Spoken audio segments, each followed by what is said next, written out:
வணக்கம். இன்று மிக முக்கியமான நாள்.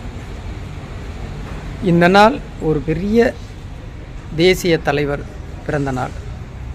அந்த நாளை நம்ம நாடு அவரை கௌரவிக்கும் விதமாகவே தேசிய இளைஞர் தினமாக கொண்டாடப்படுகிறது.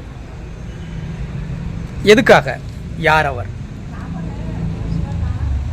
கேட்டு பாருங்களேன். அதுக்கு முன்னாடி அவரை பற்றி ஒரு சின்னதாக ஒரு குறிப்பு சொல்கிறேன்.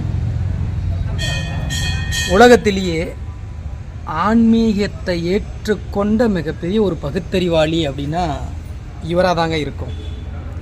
ஏன்னா அந்தளவுக்கு பகுத்தறிவோடு தான் ஆன்மீகத்தை பார்க்கணுன்னு நினச்சார்.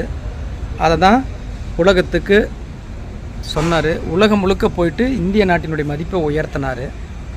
ஆன்மீக மாநாட்டிலையும் பங்கு பெற்றார். அது வரைக்கும் நம்ம நாட்டை பற்றி தெரியாமல் சில பேர் இருந்தவங்களுக்கு, அதாவது ஆன்மீகத்தை பற்றி தெரியாத இருந்தவங்களுக்கு மிகப்பெரிய ஒரு வெளிச்சத்தை பாய்ச்சியவர் இவர் தான். இப்போ நான் இவ்வளோ தூரம் சொல்லும்போது இவர் யாருன்னு உங்களுக்கு தெரிஞ்சிருக்கும்.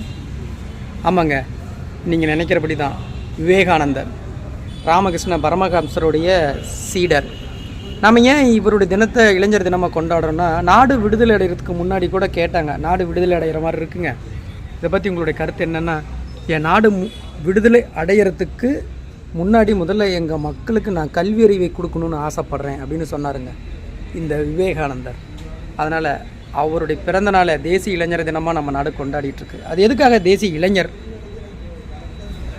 அவர் இளமைய வயதிலேயே பகுத்தறிவோடு ஆன்மீகத்தை சேர்ந்து கல்வியை கொடுக்கணும் அப்படின்னு மக்களுக்கு போராடினார். நிறைய பேர் சொல்லியிருக்காருங்க. அதனால தான்.